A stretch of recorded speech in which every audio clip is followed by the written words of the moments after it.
Hello everyone, this is Hinterland Customs, and this video is second video I'm doing.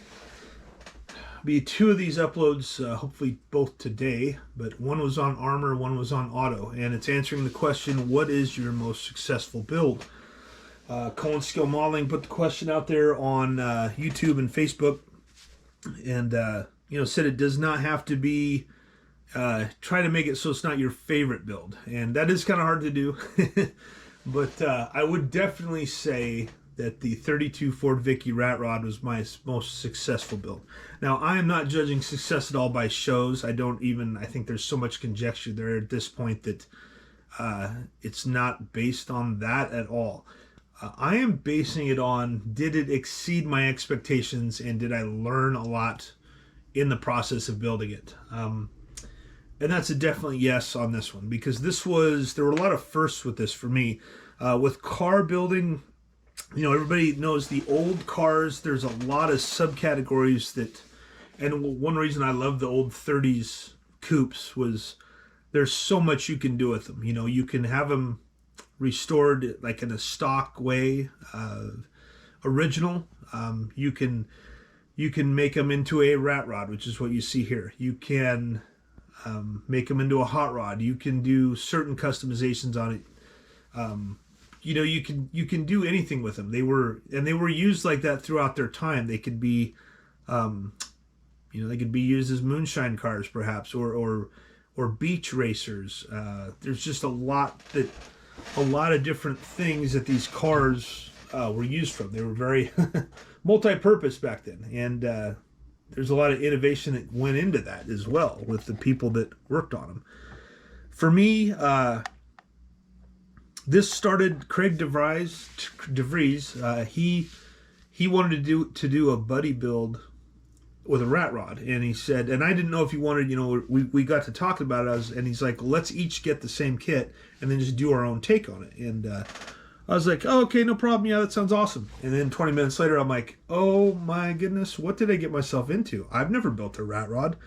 I know kind of what they look like, but I don't know like the history of what made a rat rod, why people do this, I didn't know a lot about them. And when I say that, I mean a deep understanding. I don't mean like anybody can sit there and say, I know what a rat rod is, but I'm talking about, again, just like I did with the Daredevil tank build, going back to the beginning, how did this all start?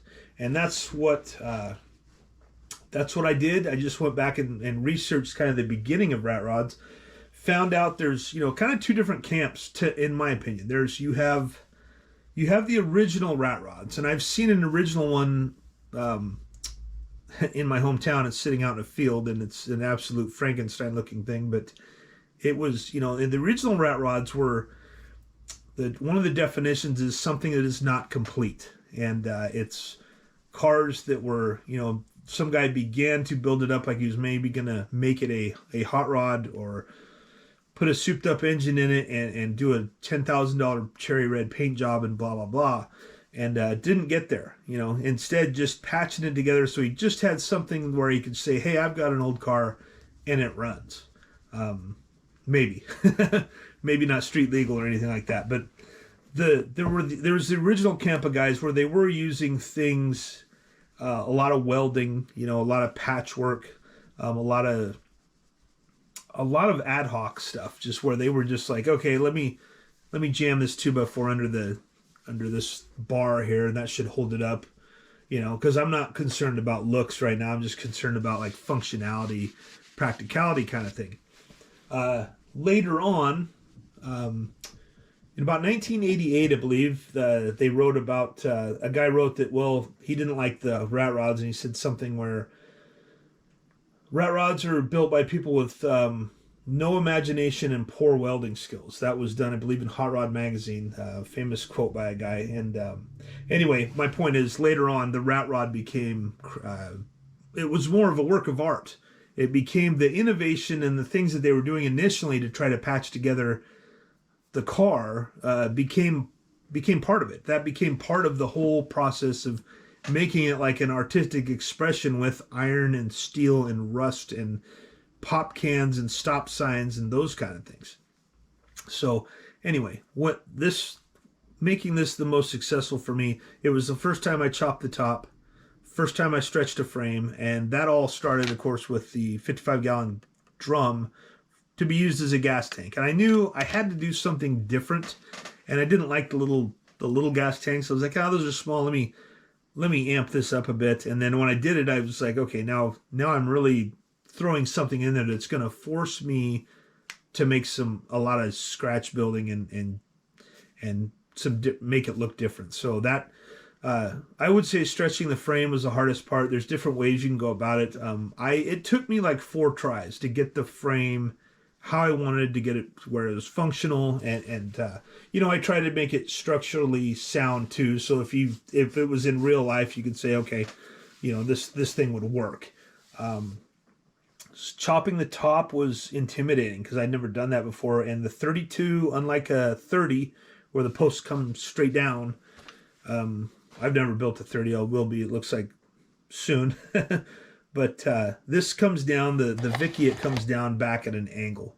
And so when you chop it and bring it down a little ways, you're off. So I have to putty this in and make it look like it's weld marks and Bondo. And that was perfect because that's what it's supposed to look like. I'm not trying to hide the weld seams. I want the weld seams to show because that's the guy, the whole thing with this rat water was just getting it to function.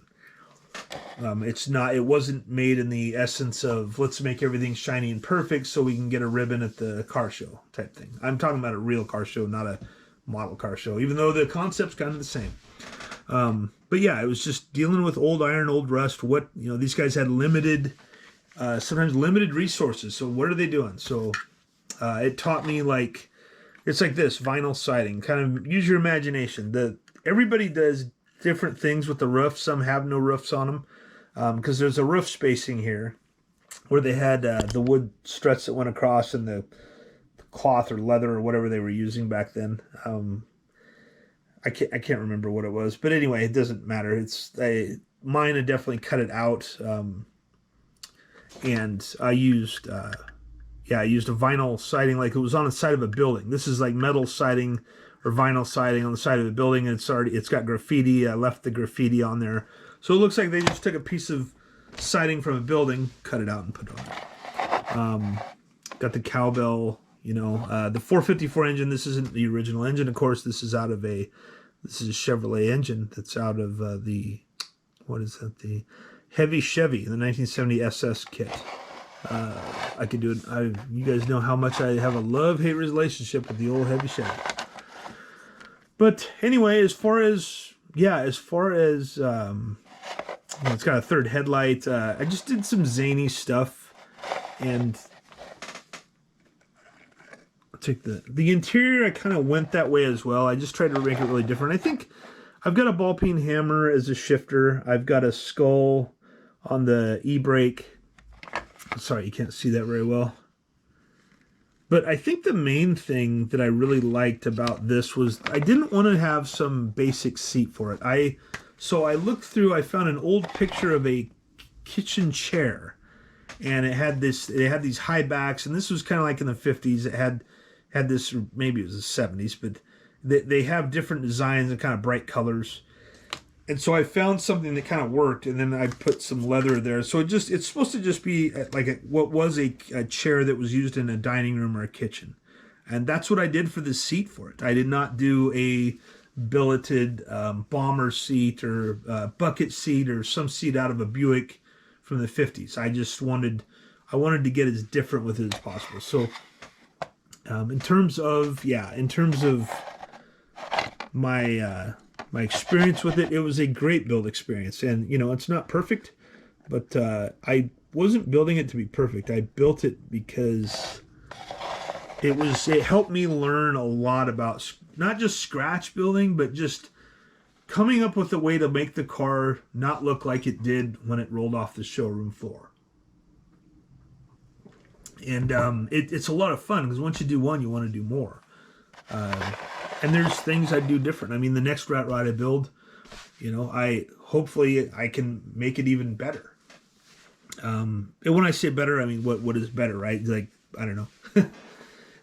come up with something new. I do like the drum thing. A lot of people, you know, that kind of was off-putting to them, but I was like, I didn't want this thing to be street legal either. Again, learning that it was something that's not complete, that got me docked at a show. I lost at least 10 points. I knew I lost 10 points because I didn't have a working license plate.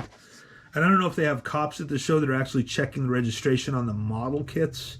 Maybe they are, but it's got a vanity plate that says 1932. I left that on there, but yeah, they wanted they wanted taillights, and I didn't put any taillights on it because this was not something that needed taillights. This was something that wasn't going to need taillights. I didn't want taillights. I didn't want the lights to work.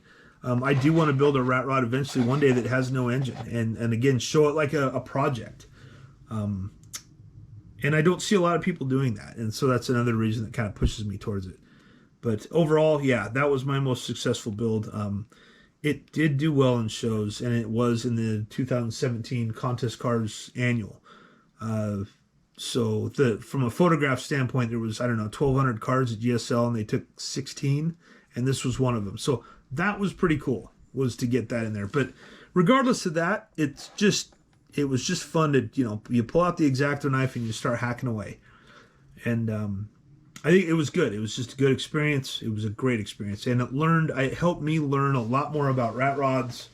And then when you learn about it, you're talking to other people about rat rods that like rat rods. If I ever win the lottery, I would try to build this in real life. I really would. Yeah, but again, I couldn't drive it far because it wouldn't be street legal, but especially the way I want to build it. But it was a good time. It was a good time. It was a good build. Craig built an awesome one too. His was very, very unique, and his paint job was awesome on his. So this was, I think, the first time I'd fully weathered the body of a car. So I do some things differently now. I do my weathering a lot different, but this taught me a lot, and I used oils on it too. But yeah, anyway, most successful build by far on auto was this, because it's the one I put a lot of passion and time into it, and learned a lot. And I can't say that every build is like that. Even for you guys out there watching, not every build's like that. Especially, it's just the way it is. You want every build to be like that, really. But it's great when you come away and you go, man, I really accomplished a lot. Even though, like I said, even if it's not winning award stuff, who cares? It's you learned something, you did something new that you hadn't done before.